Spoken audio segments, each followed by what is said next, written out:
కనిపిస్తుందా? ఇది తప్పు అని బైబిల్ చెప్తోంది, అలా చెయ్యొద్దు అని బైబిల్ చెప్తోంది. సనాతన ధర్మం అంటేనే ఇది అని ఇది చెప్తోంది.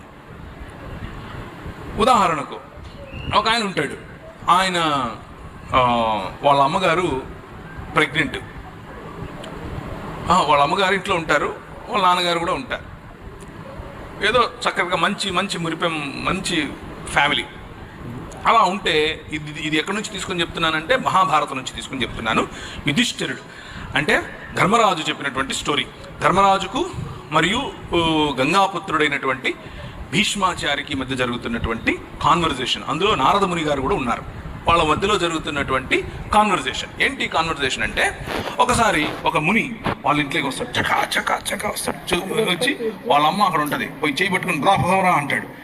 ఈ నుండి ఏంటి ఏంటి ఏంటి ఏంటి ఏంటి అయిపోతుంది నానా, ఆయన ఆపు అంటే ఆపకూడదు నాయన అన్నాడు. ఏంటి నాన్న, మా అమ్మని తీసుకెళ్ళిపోతున్నాడు ఆయన అని అంటే, ఇథా ధర్మ సనాతన అన్నాడు.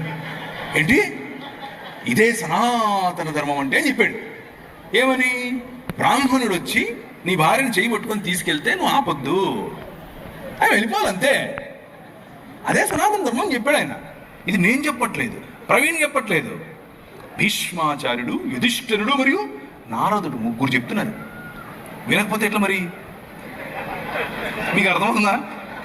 వినకపోతే ఎట్లా? ఇంకొక కథ చెప్తాను. అంటే మీరు అడిగిన దానికి చెప్పాలి, చెప్పకపోతే కష్టమైపోతుంది. కొంచెం ఎక్కువ టైం తీసుకున్నానా? ఇంకొక ఆమె పాపం గర్భవతి, లోపల పిల్లవాడు ఉన్నాడు. పిల్లవాడు ఉంటే ఒక ముని ఇచ్చాడు. కమాన్ రా అన్నాడు.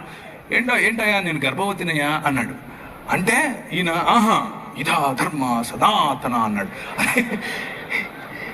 సరే కానీ అంటే ఆమెతో, ఆ గర్భవతితో ఆయన లైంగిక క్రియ చేస్తూ ఉన్నప్పుడు లోపల నుంచి బిడ్డ రిశాడంట. ఒరే ఈడ టైం లేదు, ప్లేస్ లేదు, పో పో అంటున్నాడు. ఈడ ప్లేస్ లేదు, నువ్వు రావడానికి వీల్లేదు, వెళ్ళిపో అని అడుగుతున్నాడు లోపల నుంచి. ఏమి రాశారా పుస్తకాలు మీరు?